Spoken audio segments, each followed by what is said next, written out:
आमलीन बैठे हुए हैं, महबूब तुम्हारे कदमों में, हर मुराद पूरी होगी।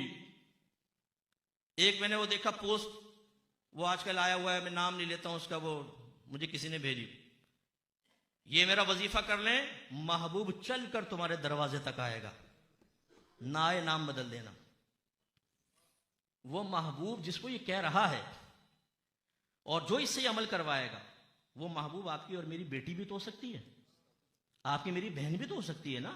कोई उससे मोहब्बत करे, उससे वो, और ये क्या कह रहा है, आपकी बहन, मेरी बहन, आपकी बेटी, मेरी बेटी को किसी अजनबी के दरवाजे तक पहुंचाएगा। इस हबीस को तो पकड़ के मारना चाहिए और इससे पूछना चाहिए, बेगैरत, ये बता तेरी बीवी अगर उसकी महबूबा हो, फोन कीजिएगा, बोले भाई आपने कहा था महबूब कदमों में, वो कहेगा हाँ बिल्कुल, कंफर्म होगा 100%, हाँ बिल्कुल, मैं आपको 1 लाख रुपए दूंगा, आपकी बीवी मेरी महबूबा है, उसको भेज दें। फिर देखें से कैसे आग लगती है। और खबीसो, तुमने मुसलमानों को, नौजवानों को इन गंदी हरकत की तरफ लगा दिया है।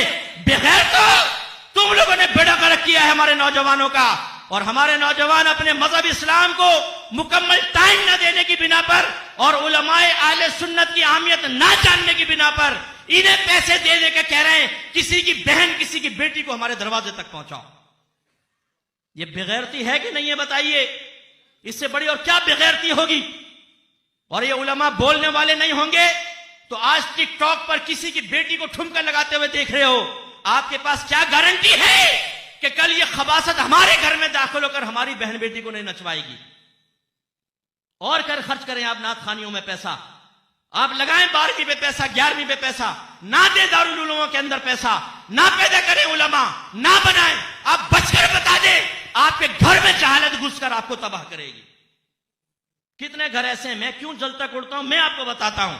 कितने घर ऐसे हैं जिनमें जिना हो रहा है 20-20 साल से, 3 तलाकें दे दी हैं, शौहर को पता ही नहीं कि 3 तलाकों के बाद हलाला की जरूरत होती है।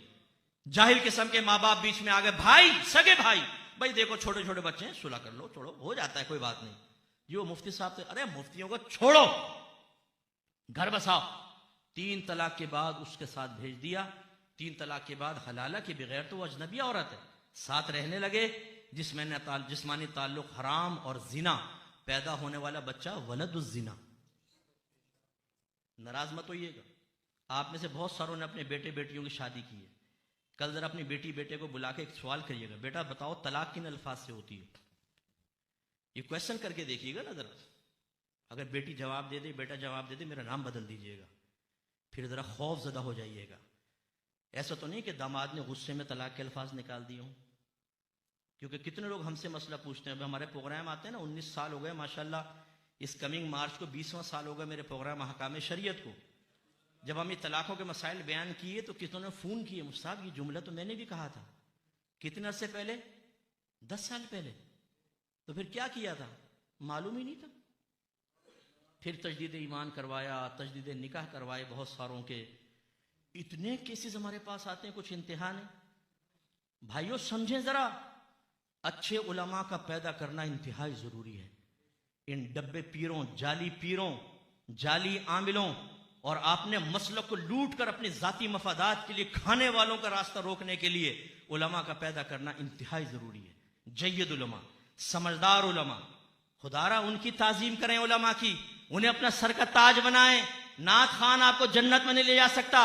मैं बार बार ये क्वेश्चन छोड़ता हूं, चैलेंज है सबको, नात खान की फजीलत पर कुरान की कोई एक आयत लेकर आए, कोई एक हदीस लेकर आए, लाइए क़यामत तक लेकर आओ, एक भी नहीं मिलेगी। इन्होंने अपने मकाम मर्तबे खुद ही बना लिए हैं। मैं कब्र में पहुंचा तो मुनकर नकीर आए, उन्होंने मुझे देखा ये तो नात खान मुस्तफ़ा है, एक दूसरे को देख के मुस्कुराए, हाथ पकड़ा और चले गए। वाह भाई वाह, नात खान को तो बड़ा मकाम मर्तबा है, पैसे लेके ये जेबे भर रहा है, यहां से ये जेबे भर रहा है। उलमा के हाथ चूमने की नहीं फुर्सत नहीं, गले में ऐसा सरिया है, किसी बड़े नात खान को आप उलमा का हाथ चूमते हुए नहीं देखेंगे, गारंटी से कहता हूं। इतना तकब्बुर और गुरूर भरा हुआ है, सरिया यहां पर। वारिस नबी का हाथ नहीं चूमेंगे। आपके नबी ने फरमाया उलमा वरसतुल अंबिया, उलमा नबियों के वारिस हैं। हम हैं अपने नबी के वारिस, हम हैं उलमा हैं नबी के वारिस, नात खान नहीं है। लेकिन आप देखेंगे कि नात खान के हाथ लोग चूम रहे होंगे, लेकिन नात खान किसी आलिम का हाथ नहीं चूमेगा। क्यों? जलील हो जाएगा, बेइज्जत हो जाएगा। है लंबी गर्दन की हुई है सरिया।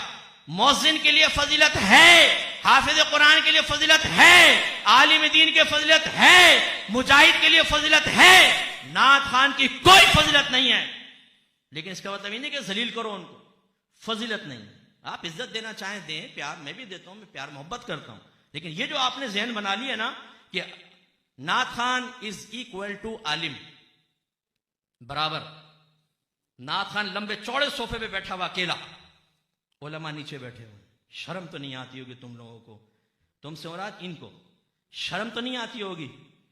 आला हजरत से किसी ने पूछा, उस्ताद कुर्सी पे बैठा हुआ है, बच्चे नीचे बैठ के कुरान पाक पढ़ रहे हैं, क्या हुक्म है? फरमाया बहुत बड़ी बेअदबी है, अदब के खिलाफ है, उस्ताद को नीचे बैठना चाहिए, कुरान नीचे खुद ऊपर।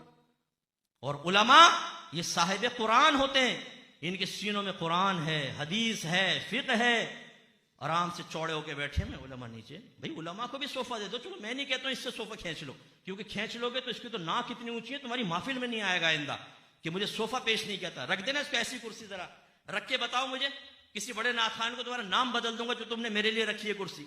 मेरी तो इसमें कोई बेइज्जती महसूस नहीं हुई, लेकिन बड़े नाथ खान के लिए रख के बताओ, अगर ये नात पढ़ दे मेरा नाम बदल देना।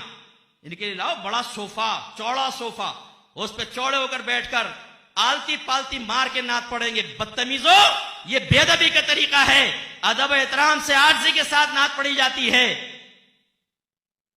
तो आपने ये बराबर कर दिया है